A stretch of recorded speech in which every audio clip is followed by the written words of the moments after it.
Hello दोस्तों, NIS geography class 12 chapter 16 part 4 आज हम पढ़ने वाले हैं। देखिए, आपके जो एग्ज़ाम्स हैं आ रहे हैं, तो आप थोड़ा सा ज़्यादा फोकस कीजिए अपने एग्ज़ाम्स पर और अच्छे से प्रिपेयर अपने आप को कीजिए ताकि आप अच्छे से प्रेजेंट कर सकें, आंसर्स एंड ऑल जितनी भी चीज़ें अच्छे से हैंडल कर सकें।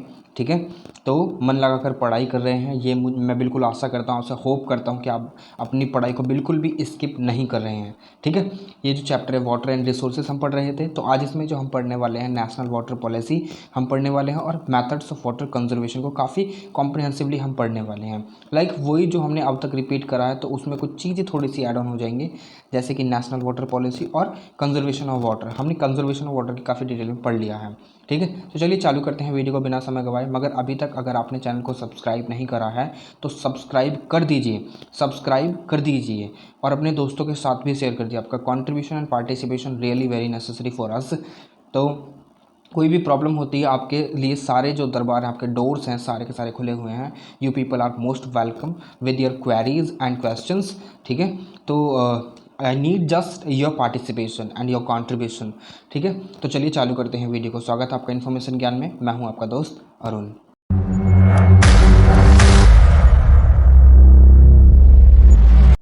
सो एज यूजुअल देखिए, यहाँ पर वाटर की हम बात कर रहे थे, नेशनल वाटर पॉलिसी की बात करेंगे और जो वाटर का कंजर्वेशन है उससे रिलेटेड हम बात करने वाले हैं। मगर देखिए, वाटर की अगर हम बात करें तो वाटर एक बेसिक इकाई है, बेसिक यूनिट है हमारी लाइफ की। विदाउट इसके लाइफ जो है वो बिल्कुल भी पॉसिबल नहीं है अर्थ जैसे प्लानिट पर। ठीक है, ये कहीं ना कहीं अदर जो रिसोर्सेज हमें अर्थ से मिलते हैं, along with all those resources हमें वाटर की भी ज़रूरत रहती है, सो दैट कि जो लाइफ है ना वो सस्टेन कर सके इस धरती पर। ठीक है, तो उसके लिए ये भी ज़रूरी है कि हमें ये इंश्योरिटी कर कर रखनी पड़ेगी कि जो वाटर की अवेलेबिलिटी है वो ज्यों के त्यों बनी रहे। तो वाटर को पॉल्यूट होने से बचाना है, वाटर को ख़त्म होने से बचाना है। Even we have a lot of water, ठीक है, बट फिर भी क्या वो जो वाटर अवेलेबल है, 70% जो वाटर अवेलेबल है, क्या वो, सॉरी नॉट 70%, 97% जो वाटर अवेलेबल है, क्या वो पीने लायक है? नहीं, बिल्कुल भी। क्या हम उसे किसी यूज़ में ले सकते हैं? नहीं, बिल्कुल भी नहीं। तो इसीलिए ये चीज़ हमें थोड़ा सा सोचने की ज़रूरत है। इसी संदर्भ में नेशनल वाटर पॉलिसी लेकर आई जाती है, सो दैट कि एक जो है ना यूनिवर्सल थिंकिंग, एक United thinking, all the participatory जितने भी हैं सबको एक साथ लेकर आया जा सके और एक पर्टिकुलर एक लॉ बनाया जा सके, फिर उसके अकॉर्डिंग सारी चीज़ें गवर्न, लाइक वाटर का यूज़ और वाटर कहाँ पर कितना है, वाटर बजट, सब चीज़ को एक साथ मैनेज करा जा सके। ठीक है, ताकि एक पर्टिकुलर इकोसिस्टम बनाया जा सके, वाटर साइकिल को सस्टेन रखा जा सके और वाटर की अवेलेबिलिटी कभी ख़त्म ना हो। तो इसलिए वाटर जो नेशनल वाटर पॉलिसी होती है वो बहुत ही ज़्यादा ज़रूरी होती है। इसमें सबकी भागीदारी along with the local communities as well as the जो गवर्नमेंट होती है, वो भी उसकी जो पार्टिसिपेशन है बहुत ज़्यादा ज़रूरी होता है।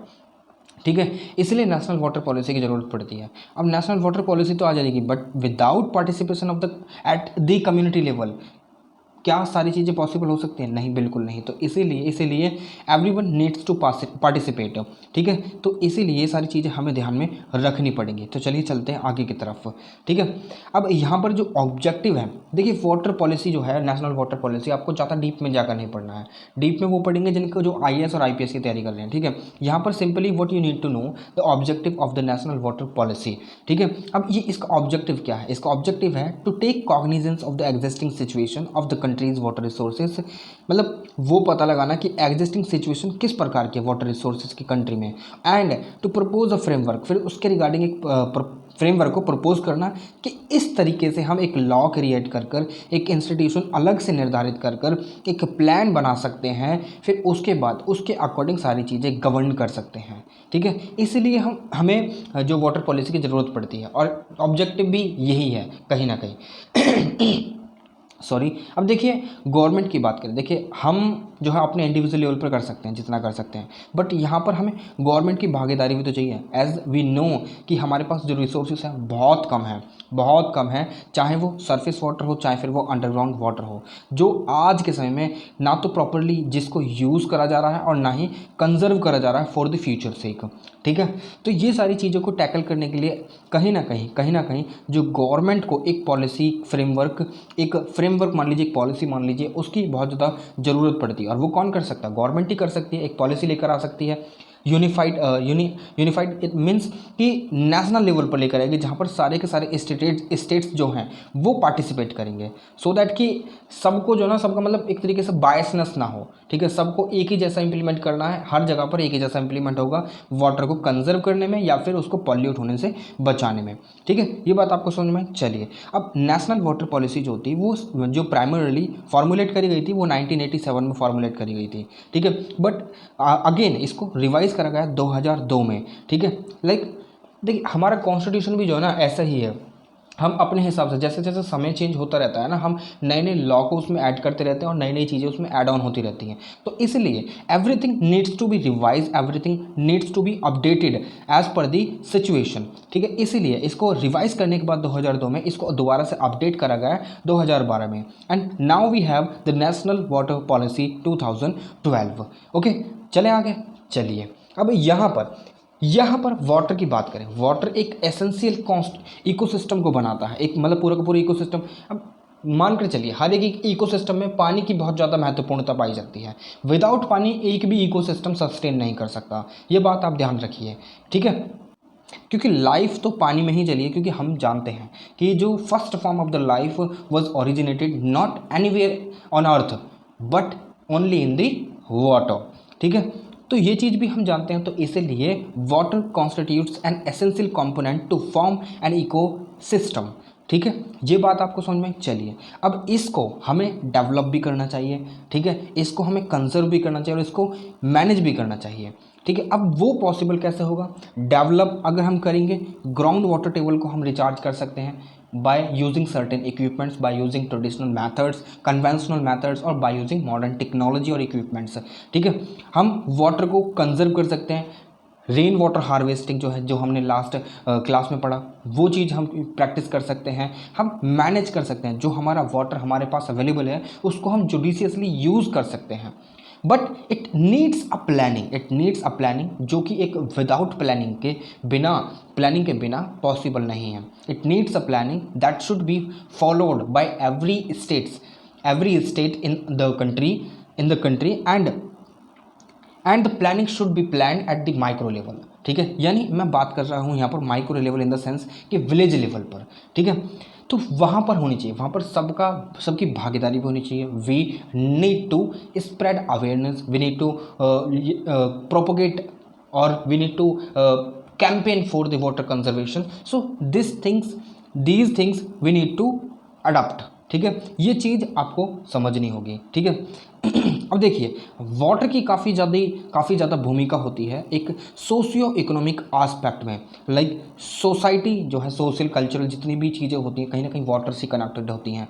अब हमारे यहाँ पर बायोडाइवर्सिटी हॉटस्पॉट पाई जाती है, तो एक कल्चरल वैल्यू ना हमारे पास वो। अब अगर वाटर नहीं होगा then can that biodiversity hotspot sustain और विल फ्लरिश? नो, बिल्कुल भी नहीं। तो इसीलिए जो हमारी कल्चरल वैल्यूज़ हैं, हमारा इकोनॉमिक डेवलपमेंट है, वो कहीं ना कहीं जो है वाटर के साथ एसोसिएटेड है। इंडस्ट्रीज़ डेवलप हो रही हैं, एग्रीकल्चर में पानी यूज़ होता है, प्राइमरी जो प्रोडक्शन है वो एग्रीकल्चर ही है। वहाँ से सारा का सारा रॉ मटेरियल जब इंडस्ट्रीज़ में जाता है, सेकेंडरी सेक्टर में जाता है, तो वहाँ पर मैन्युफैक्चरिंग होती है। क्या वो बिना पानी के पॉसिबल है? नहीं। Everything needs water. ये बात आपको समझ। चलिए आगे बढ़ते हैं। अब देखिए, हमारे पास एक चीज़ मुझे आपको समझानी थी कि हमारे पास जो है ना वाटर अवेलेबल नहीं है, जानते हैं हम, स्पार्सली लोकेटेड है, यानी स्कैरसिटी पाई जाती है वाटर की। बट डू यू नो कि कभी कभी जब मानसून आता है ना, तो हमें काफ़ी सारे स्टेट्स में फ्लड लाइक सिचुएशन भी देखने के लिए मिलती है। अब से 2 साल पहले चेन्नई में काफ़ी ज़्यादा प्रॉब्लम थी पानी की, एकदम दिक्कतें बढ़ गई थी वहाँ पर। People were not able to get a tumbler of water as well. They were taking recourse of other जो सॉफ्ट ड्रिंक्स होते हैं उनका, ठीक है। यानी जो पेप्सी वगैरह होते हैं उनका सहारा ले रहे थे, अपनी जो प्यास थी उसको शांत करने के लिए, ठीक है। तो कहीं ना कहीं फिर हमने ये भी देखा कि तमिलनाडु में दोबारा से फ्लड आ जाती है। वो कब? जब रिट्रीटिंग मानसून आते हैं। रिट्रीटिंग मानसून अभी हम पढ़ेंगे आगे, सारी चीज़ें क्लाइमेटोलॉजी, ठीक है, पूरी की पूरी पढ़ेंगे आप। फिजिकल ज्योग्राफी में क्लाइमेटोलॉजी बच रही है, आई नो, वो भी मैं आपको पढ़ा दूंगा, ठीक है। तो वहाँ पर कहीं पर तो हमारे यहाँ पर काफ़ी ज़्यादा फ्लड आ जाती है, मगर कहीं पर इतना सूखा पड़ जाता है कि पानी रहता ही नहीं है। तो ये सारी चीज़ें क्यों हो रही हैं? कहीं ना कहीं क्लाइमेट चेंज हो रहा है ना, ठीक है, क्लाइमेट चेंज हो रहा है और एंथ्रोपोजेनिक एक्टिविटी ही तो रिस्पॉन्सिबल है कहीं ना कहीं क्लाइमेट चेंज के लिए भी। तो इसीलिए we need to think alike, we need to think alike and we need to take step forward in this direction to conserve water as well as manage and develop the resources of water, ठीक है। तो इसी के चलते जो planning है ना वो नेशनल लेवल पर होनी चाहिए और उसे इम्प्लीमेंट जो किया जाना चाहिए वो एक प्राइमरी लेवल और जीरो लेवल से इम्प्लीमेंट करा जाना चाहिए, ठीक है। इसके लिए काफ़ी जो कॉस्ट भी लगती है। देखिए ऐसी बात नहीं है विदाउट कॉस्ट के या विदाउट बजट के सारी चीज़ें होती हैं, नहीं, ऐसा नहीं है, ठीक है। ये चीज़ें बहुत ज़्यादा ज़रूरी हैं नेशनल लेवल पर प्लानिंग के साथ साथ इसको इम्प्लीमेंटेशन। अब नेशनल वाटर पॉलिसी को इम्प्लीमेंट भी करा जाता है, ठीक है, इम्प्लीमेंट वगैरह वो देखेंगे हम, ठीक है। अब ये जो फ्लड वगैरह है ये एक स्टेट तक तो लिमिटेड नहीं है भाई। एक बात बताइए, जब नदी बहती है तो क्या वो ये कहकर बहती है कि मैं खाली उत्तर प्रदेश में ही बहूँगी, उत्तर प्रदेश में ही फ्लो करूँगी, बिहार में नहीं जाऊँगी या फिर बांग्लादेश में नहीं जाऊँ? नहीं, ऐसा नहीं है, ऐसा नहीं है। तो इसीलिए we need to understand this situation as well, ठीक है। And we need a meticulous planning, we need a meticulous planning, ठीक है। चलिए आगे बढ़ते हैं। अब यहाँ पर बात कर लेते हैं। देखिए हमने बात करी कि पानी जो है ना ख़त्म हो रहा, मतलब उसको कंजर्व करने की ज़रूरत है, मगर यहाँ पर जो पानी अवेलेबल है उसको पॉल्यूट भी तो हुआ, मतलब पॉल्यूट भी तो करा जा रहा है, उसको गंदा भी तो करा जा रहा है। तो उस चीज़ को भी तो कहीं ना कहीं हमें समाधान निकालना पड़ेगा ना। अब उस चीज़ के लिए क्या कर सकते हैं, उस चीज़ के लिए क्या कर सकते हैं, उस चीज़ के लिए भी काफ़ी सारी चीज़ें हैं, ठीक है। जनरल अवेयरनेस क्रिएट कर सकते हैं, ठीक है, पीपल के अंदर, और इंडिविजुअल लेवल पर हम एक एक स्टेप ले सकते हैं, ठीक है। अब वो कौन कौन से कॉन्स्टिट्यूएंट्स हैं जो कहीं ना कहीं वाटर को पॉल्यूट करते हैं? देखिए अगर ह्यूमन एक्टिविटीज़ की बात करी जाए तो डोमेस्टिक वेस्ट वाटर जो होता है ना वो बहुत ज़्यादा पॉल्यूट करता है वाटर को। इंडस्ट्रियल एफ्लुएंट्स बहुत ज़्यादा पॉल्यूट करते हैं, लाइक यमुना रिवर की बात करूँ, ठीक है, तो वहाँ पर कहीं ना कहीं इंडस्ट्रियल एफ्लुएंट्स जो ऐड होते हैं वाटर में वो कहीं ना कहीं जो यमुना वाटर होता है, यमुना का वाटर, उसको पॉल्यूट कर देते हैं। केमिकल्स जो यूज़ होते हैं क्या नाम है खेतों में, वो कहीं ना कहीं पॉल्यूट करते हैं ग्राउंड वाटर टेबल को। उसमें फिर ग्राउंड वाटर टेबल में काफ़ी ज़्यादा केमिकल की जो मात्रा पाई जाती है, इसीलिए गवर्नमेंट को बैन लगाना पड़ता है कि आप एक्सट्रैक्ट नहीं कर सकते ग्राउंड वाटर को, ठीक है। और नेचुरल फैक्टर जैसे कि एरोजन में हमें सेडिमेंट्स पाए जाते हैं पानी में, तो कहीं ना कहीं एरोजन के साथ ही तो आते हैं वो लैंडस्लाइड देखी जाती हैं, ठीक है। Decomposition of plants and animal, plant जो और एनिमल जो है वो पानी में ही सड़ते हैं, तो वो कहीं ना कहीं कंटामिनेट ही तो कर रहे हैं पानी को। तो यही सारी चीज़ें कहीं ना कहीं रिस्पॉन्सिबल होती हैं वाटर को कंटामिनेट करने में, पॉल्यूट करने में, ठीक है। ये चीज़ आपको समझ में आएगी। चलिए आगे बढ़ते हैं। अब वाटर शेड जो प्लान वो सरकार के द्वारा लेकर आया जाता है, वाटर शेड डेवलपमेंट प्रोग्राम। अब ये वाटर शेड डेवलपमेंट प्रोग्राम क्या होता है अभी पढ़ते हैं हम इसके, ठीक है। अब इम्प्लीमेंट करने के लिए नेशनल वाटर पॉलिसी को हमें ज़रूरत है एक प्लान ऑफ एक्शन की जो नेशनल वाटर पॉलिसी के ऊपर बेस हो, रेगुलर मॉनिटरिंग की, कि जो प्लान बनाया है वो रेगुलरली मॉनिटर करा जा रहा है, उसकी सिचुएशन क्या, उसकी कंडीशन क्या है, क्या वो अच्छे तरीके से इंप्लीमेंट करा जा रहा है या नहीं। इसके साथ साथ कोलैबोरेट करने की स्टेट वाटर पॉलिसीज़ के, स्टेट गवर्नमेंट्स को एक वाटर पॉलिसी अपने लेवल पर भी फिर उसके बाद उसको इंप्लीमेंट करा जाना चाहिए स्टेट में, स्टेट गवर्नमेंट के द्वारा उनको भी बनानी चाहिए, सो दैट कि जो एक तरीके से डेमोक्रेटाइजेशन लेकर आया जा सके, ठीक है, लोकतंत्र लेकर आया जा सके, हर एक लेवल पर हर एक प्लानिंग चलेगी, फिर अच्छे तरीके से चीज़ें इंप्लीमेंट होती हैं। बट देखिए कागज़ पर चीज़ें दिखती हैं, मगर जब ग्राउंड लेवल पर हम चेक करने जाते हैं ना, ऐसा कुछ होता भी नहीं है, ठीक है। तो यहाँ पर वाटर शेड डेवलपमेंट प्रोग्राम हम लेकर आ सकते हैं, सो दैट कि हम जो है ना कंजर्व कर सकें वाटर को और उसको बचा सकें, ठीक है, कंजर्व कर सकें, और तीसरा क्या था, ये डेवलप कर सकें और मैनेज कर सकें उसको। तो इसके लिए वाटर शेड डेवलपमेंट प्रोग्राम लेकर आया जाता है सरकार के द्वारा। अब ये क्या होता है जी, बिल्कुल बताते हैं। अब देखिए यहाँ पर क्या होता है कि जो आपने देखा होगा, मैं एक मिनट आपको दिखाता हूँ। ये आपको मेन स्ट्रीम दिख रही है, यहाँ पर ये मेन स्ट्रीम है रिवर की। अब इसमें ये छोटे छोटे ट्रिब्यूटरीज आप देख रहे हैं, ये ट्रिब्यूटरीज, ये वाले ट्रिब्यूटरीज। अब देखिए यहाँ पर जब बारिश होती है, यहाँ पर बारिश होती है, इरोजन भी होता है। इरोजन जो पानी के साथ कट जाता है, कटिंग कटिंग होती है और वहाँ पर गुलीज बन जाती हैं, ठीक है। अब गुलीज क्या होती हैं वो मैंने आपको जब लैंडफॉर्म फॉर्मेशन के बारे में बताया तो वहाँ पर मैंने आपको बताया था गुलीज क्या होती हैं, ठीक है। तो वहाँ पर जब ये गुलीज बन जाती हैं तो ये धीरे धीरे करके बड़ी बड़ी एक तरीके से ट्रेंचेस बन जाती हैं, फिर ट्रेंचेस बन जाती हैं, फिर उसके बाद खाई का रूप ले लेते हैं, फिर बड़ी बड़ी रिवर इन्हीं में से बहती हैं। मगर यहाँ पर एक इस पूरे एरिया को डेवलप करा जाता है ताकि ये पूरा का पूरा एरिया अच्छी तरीके से मेंटेन रहे और इसके नीचे जो पानी है वो मेंटेन रहे। अब वाटरशेड के लिए ऊपर आते हैं। जब काफ़ी सारी ट्रिब्यूटरीज मिलकर छोटी छोटी ट्रिब्यूटरीज एक मेन ट्रिब्यूटरी में गिरती है ना, तो एक तरीके का वाटरशेड बनाती हैं, लाइक वाटर से ढका हुआ। लाइक यहाँ पर ये ट्रिब्यूटरी है, ये यहाँ पर एक मेन ट्रिब्यूटरी में गिर रही है, ठीक है। इसका जो आउटलेट है वो यहाँ पर होगा, ठीक है। ये वाली ट्रिब्यूटरी यहाँ पर गिर रही है, तो एक तरीके से जो मेन है वो ये है, मगर इसकी छोटी छोटी जो शाखाएं हैं वो ये हैं, ठीक है। एक तरीके की पूरा का पूरा एरिया बना रही हैं, ठीक है, जो कहीं ना कहीं एक दूसरे से कनेक्टेड है। तो इसी को बोलते हैं वाटरशेड। अब यहाँ पर प्रेसिपिटेशन भी होगा, यहाँ पर हर चीज़ होगी, इरोजन भी होगा। मगर एक चीज़ यहाँ पर आपको समझनी होगी कि जो वाटरशेड प्रोग्राम है ना, वाटरशेड प्रोग्राम इसको छोटे स्केल पर अगर जब मैनेज करा जाता है ना, छोटे स्केल पर, तो बहुत अच्छे तरीके से इसे मैनेज किया जा सकता है। लाइक ये जो ट्रिब्यूटरी यहाँ से आ रही है, ये पर्टिकुलर ट्रिब्यूटरी यहाँ से आ रही है, ठीक है। ये कहीं ना कहीं इसका जो ओरिजिन हो रहा है ये कहीं ना कहीं पहाड़ों में ही हो रहा है, ठीक है। जहाँ पर भी चाहे एक पर्टिकुलर लेक से आ रही हो, चाहे फिर एक पर्टिकुलर ग्लेशियर से आ रही हो, ठीक है।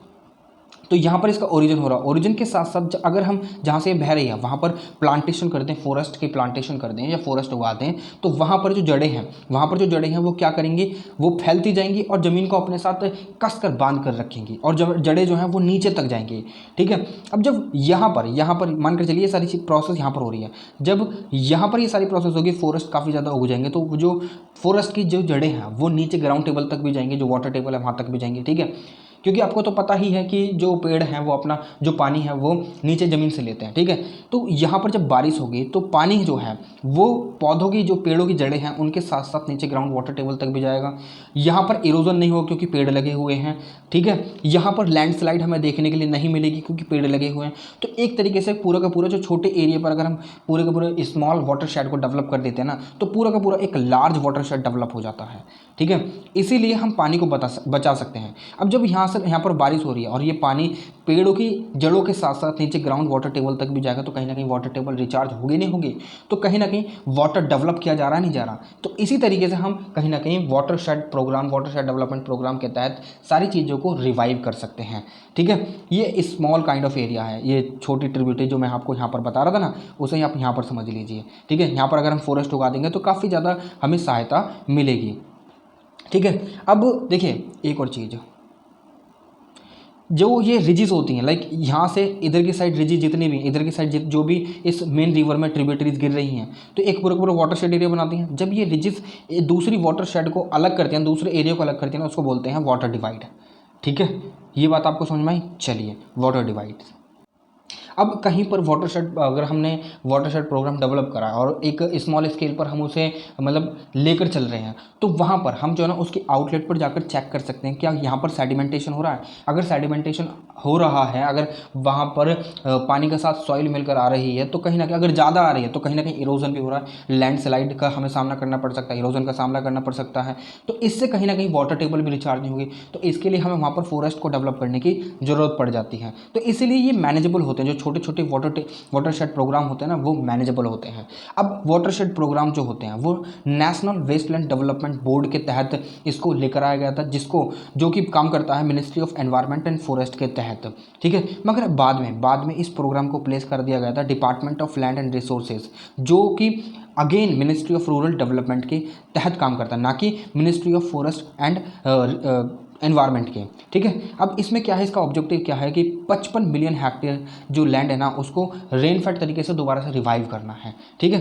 ये बात आपको समझ में आई? चलिए, अब इसके बेनिफिट क्या है। वाटर स्टोरेज बढ़ेगी नीचे, ठीक है। फ्लड को कंट्रोल किया जा सकता है, ठीक है। अगर पेड़ अपने लाइक मानकर चलो एक जगह पर पर्टिकुलरली पेड़ लगा दिए गए हैं, यहाँ पर पेड़ लगा दिए गए हैं, तो यहाँ से जो पानी है, यहाँ से जो पानी है पहले तो नीचे चला जाएगा, तो इतना पानी ऊपर बचेगा ही नहीं। फिर जी ये जब ये मेन स्ट्रीम में जाएगा तो वहाँ पर ज़्यादा नहीं होगा, फ्लड लाइक सिचुएशन इतनी नहीं बनेगी, ठीक है। तो इसीलिए फ्लड को कंट्रोल करा जा सकता है बाय चेकिंग, सेडिमेंटेशन भी चेक हो सकता है, ठीक है, इरोजन को कंट्रोल किया जा सकता है, ठीक है, और प्रिवेंशन ऑफ सॉइल की भी जो फर्टिलिटी है उसको बरकरार रखा जा सकता है, ग्राउंड वाटर टेबल रिचार्ज हो सकती है, ठीक है, और ओवर एक्सप्लॉइटेशन जो होता है ना रिसोर्सेज का उसको हम मिनिमाइज कर सकते हैं, यहाँ से वाटर को कहीं और ट्रांसफ़र कर सकते हैं, ठीक है। कहीं और ट्रांसफ़र से क्या होगा कि जो वाटर डेफिसिट एरियाज़ हैं वहाँ पर वाटर पहुँच जाएगा, तो फिर वो ज़्यादा एक्सप्लॉइटेशन नहीं करेंगे अपने एरियाज़ का जितना भी वाटर है, ठीक है, तो उससे भी बचा जा सकता है, ठीक है। अब यहाँ पर एग्रीकल्चर प्रोडक्शन को इंक्रीज़ करा जा सकता है, प्रोडक्टिविटी को इंक्रीज़ करा जा सकता है, ठीक है। डिफॉरेस्टेशन को डिक्रीज़ करा जाए, क्योंकि यहाँ पर तो हम पेड़ लगा रहे हैं ना, फॉरेस्ट लगा रहे हैं, तो डिफॉरेस्टेशन तो ऑटोमेटिकली कम होगा।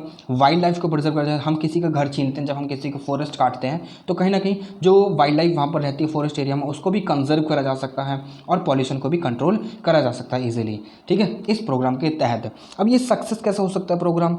साइंटिफिक थिंकिंग, यानी सबका participation along with the judicious planning as well as the जो साइंटिफिक थिंकिंग है ना वो चाहिए। लाइक साइंटिफिक थिंकिंग का मतलब यहाँ पर ये है कि जो बड़े बड़े साइंटिस्ट हैं अब वो जो है कुछ ऐसी तरकीबें भी निकालते हैं जो आम कॉमन मैन होता है ना उसके जो दिमाग के बाहर होती हैं वो चीज़ें, ठीक है। जैसे कि अगर हम फ्लड को कंट्रोल करना चाहें तो चेक डैम्स बहुत ज़्यादा ज़रूरी होते हैं। अब चेक डैम्स किसने बताया था, ये भी तो जानना ज़रूरी है, तो वहाँ पर कहीं ना कहीं साइंटिफिक थिंकिंग आती है, ठीक है। कौन सी एरिया में कितना इन्वेस्टमेंट करना चाहिए वो सब कैसे पता चलेगा, जो साइंटिस्ट है मेट्रोलॉजिकल डिपार्टमेंट में जो काम करते हैं वो बताएंगे। कहाँ पर कितनी बारिश होने वाली है और कहाँ पर कितनी ज़्यादा ज़रूरत मैन फोर्स की रहने वाली है, तो वो सारी चीज़ें कैसे पता है, साइंटिफिक चीज़ें, ठीक है। परफेक्ट टेक्निक्स का यूज़ होना चाहिए, ठीक है। लोकल पॉपुलेशन का पार्टिसिपेशन बहुत ज़्यादा जरूरी है, और कोऑर्डिनेशन जो वेरियस डिपार्टमेंट्स एंड एजेंसीज के उनका at the level of zero level पर भी और हाईएस्ट लेवल पर भी वहाँ पर उन सब का एक साथ कोऑर्डिनेशन होना चाहिए, ठीक है। और यहाँ पर इसके लिए एक इंडिपेंडेंट मिनिस्ट्री होनी चाहिए, सो दैट कि एक इंडिविजुअल एक अलग से ही अगर मंत्रालय होगा तो वो अलग से ही काम करेगा, उसका मतलब ज़्यादा जो अगर अलग डिपार्टमेंट एक पर्टिकुलर डिपार्टमेंट उसको 6-7 काम दे दिए तो कहीं ना कहीं मैसअप हो जाएंगे काम। तो इसीलिए अगर एक पर्टिकुलर मिनिस्ट्री क्रिएट करी जाए इन सारी चीज़ों के लिए तो कहीं ना कहीं चीज़ों से आसानी से टैकल करा जा सकता है, ठीक है। चलिए अब नेशनल रिवर लिंकिंग प्रोग्राम के बारे में बात करें। इसका मतलब सिंपल यही है कि जिसमें ज़्यादा पानी है रिवर में उसको दूसरी जो कम पानी वाली रिवर के साथ कनेक्ट कर देना, ठीक है, यही इसका मतलब है। इससे फ़ायदा क्या होगा कि जो ड्रॉट पड़ते हैं, सूखा पड़ता है, और जो फ्लड लाइक सिचुएशन जिसमें ज़्यादा पानी बहता है उससे कहीं ना कहीं हमें राहत मिल सकती है। अब बेनिफिट क्या है इसके कि इरीगेशन में बहुत ज़्यादा मदद मिल सकती है। जो ये वाली रिवर जिसमें ज़्यादा पानी बह रहा है और ये कम वाली रिवर, अगर इन दोनों को लिंक कर दिया जाए तो यहाँ के आसपास के एरिया भी इरीगेटेड, यानी इनको भी पानी मिल जाएगा खेती करने के लिए, और इनको तो मिल ही रहा है, तो इरीगेशन कहीं ना कहीं बढ़ जाएगा, ठीक है। और अंडरग्राउंड वाटर टेबल जो है वो भी कहीं ना कहीं इंक्रीज हो सकता है, ठीक है। और हाइड्रो इलेक्ट्रिसिटी हम जनरेट कर सकते हैं। लाइक यहाँ से हम यहाँ पर अगर पानी भेज रहे हैं, ये जो रिवर है जिसमें ज़्यादा पानी है वो हायर लेवल पर है, उसका एल्टीट्यूड हाई है, ठीक है, तो वहाँ पर हम एक डैम कंस्ट्रक्ट कर सकते हैं, और फिर जब पानी फ्लो करेगा लोअर लेवल पर तो यहाँ से हमें इलेक्ट्रिसिटी जनरेट कर हमें हाइड्रो इलेक्ट्रिसिटी मिल सकती है। फ्लड को हम कंट्रोल कर सकते हैं, वाटर ट्रांसपोर्ट, ठीक है, वाटर ट्रांसपोर्ट कर सकते हैं। लाइक यहाँ पर ये वाली रिवर, यहाँ पर ये वाली रिवर है। अब ये यहाँ तक तो इसका जो है ना एरिया जो है वो पहाड़ों वाला एरिया, लाइक ऊंचा, ये वाला ऊंचा एरिया है और ये कम ऊंचा, और ये एकदम प्लेन एरिया में आ रही है जो लोअर लेवल पर चल रही है, ठीक है, जहाँ पर पानी कम है। तो इस रिवर का जब हम इसके साथ कनेक्शन करेंगे तो यहाँ पर इलेक्ट्रिसिटी जनरेट हो जाएगी, बाकी का तो प्लेन एरिया ना, तो यहाँ से यहाँ तक का जो एरिया बचेगा इसमें हम वाटर ट्रांसपोर्ट को क्रिएट कर सकते हैं। मैं खाली एक एग्जाम्पल दे रहा हूँ, ठीक है, बाकी दूरियाँ काफ़ी बहुत बड़ी बड़ी होती हैं, ठीक है। फिशिंग कर सकते हैं, जो एसिडिटी होती है सॉइल की उसको रिमूव कर सकते हैं, सैलिनिटी जो होती है, ठीक है। और वाटर पॉल्यूशन को भी कहीं ना कहीं कंट्रोल करा जा सकता है। नेशनल वाटर पॉलिसी, सॉरी ये कौन सा है, हाँ, नेशनल वाटर पॉलिसी के तहत ही आता है ये, ठीक है, नेशनल रिवर लिंकिंग प्रोग्राम, ठीक है। चलिए अब देखिए यहाँ पर चैलेंजेस कौन कौन से आते हैं अगर हम कोई ना कोई रिवर को कनेक्ट करने की बात करते हैं। अब देखिए यहाँ पर ये जो केन रिवर है, सॉरी ये बेटवा रिवर है, ये केन रिवर के साथ इसको कनेक्ट किया जा रहा है। क्यों भाई? क्योंकि दोनों जो ये जो बीच वाला एरिया है इसको भी कहीं ना कहीं पानी मिल जाएगा, ठीक है, इसको भी कहीं ना कहीं पानी, फिर इरिगेशन वगैरह अच्छी तरीके से होगी, ठीक है। इन दोनों को लिंक करने की बात करी जाए, मगर कहीं ना कहीं बीच में अड़चनें तो आती हैं। फिजिबिलिटी, कॉस्ट मैटर करती है भाई, कॉस्ट कौन बियर करेगा? अब यूपी में ये जो रिवर है बहती हैं, ठीक है, ओरिजिनेट मध्य प्रदेश में होती हैं और यूपी में बहती हैं, जाकर गिरती हैं यमुना में, ठीक है।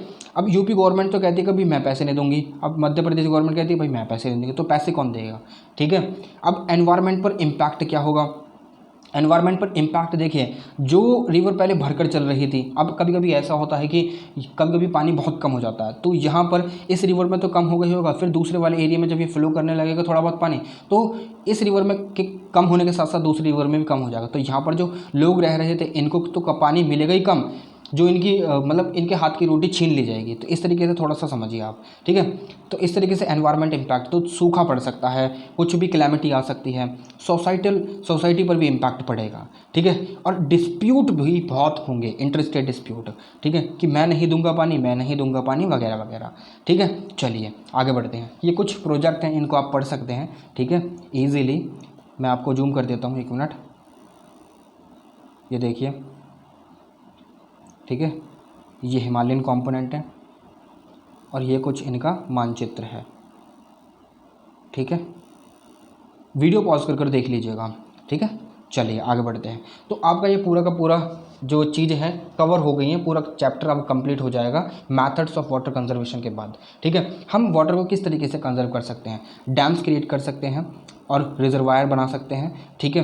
Water of river should be saved from pollution को ना कर, ठीक है। अब अवेयरनेस अगर हम क्रिएट कर देंगे तो कहीं ना कहीं लोग जागरूक हो जाएंगे, एम्पावर हो जाएंगे, तो उसके बाद वो थोड़ा सा पॉल्यूशन फैलाना कम कर देंगे, ठीक है। Solicit active participation of the people का पार्टिसिपेशन बहुत ज़्यादा जरूरी है। पोर्टेबल वाटर जो होता है उसको गार्डनिंग और वॉशिंग व्हीकल्स के और क्लीनिंग ऑफ हाउस होल्ड के लिए ना यूज़ कर हम पानी को बचा सकते हैं, ठीक है। और जो ब्रोकन पाइपलाइंस हैं उनको दोबारा से सही कर पानी को बचाया जा सकता है। Every drop is precious, this should be popularize among the masses. इसको हम, इस पर्टिकुलर स्लोगन को हम क्या है कि हर एक इंडियन नागरिक के दिमाग में घर करवा सकते हैं, इनकलकेट करा सकते हैं। और क्रॉप्स ऐसी उगानी चाहिए जो उस एरिया को सूटेबल हों, जैसे कि वाटर इंटेंसिव क्रॉप, राइस जो है अगर राजस्थान में उगा दी तो उसको लिए बहुत पानी चाहिएगा, तो उस जगह के हिसाब से हमें क्रॉप उगानी चाहिए, ठीक है। और अफॉरेस्टेशन होना चाहिए, पेड़ों को लगाना चाहिए ज़्यादा से ज़्यादा, ठीक है। तो ये कुछ मैथड्स हैं जिनको अपनाकर वाटर को कंजर्व करा जा सकता है, ठीक है। ये चैप्टर आपका पूरा का पूरा कंप्लीट हो चुका है। अगर आपको फिर भी कोई प्रॉब्लम होती है, do let me know in the comment box, ठीक है। और या फिर आप मुझे डायरेक्टली मैसेज कर सकते हैं ऑन माय इंस्टाग्राम हैंडल, ठीक है। और आप मुझे फॉलो भी कर सकते हैं, ठीक है। आप टेलीग्राम चैनल को ज्वाइन कर सकते हैं, सो दैट कि you get the PDF of this particular video and you get the notification as early as possible, ठीक है। और यहाँ पर आप इस पर्टिकुलर पेज को भी डेडिकेटेडली आप ही के लिए बनाया है, सो दैट कि you people can connect with each other and ask your doubts, ठीक है। तो इसीलिए आप कनेक्ट होइए, ठीक है। आप हो ही नहीं रहे हैं तो क्या कर सकते हैं हम, ठीक है। तो चैनल को सब्सक्राइब जरूर कीजिए और वीडियो को लाइक जरूर कर दीजिए, ठीक है। आपसे फिर से मुलाकात होगी आपके अगले चैप्टर में, चैप्टर 17 में, जिसमें हम एग्रीकल्चर के बारे में काफ़ी कॉम्प्रिहेंसिवली पढ़ने वाले हैं। तो चलिए अभी फ़िलहाल आपसे मैं विदा लेना चाहूँगा, तब तक के लिए जय हिंद।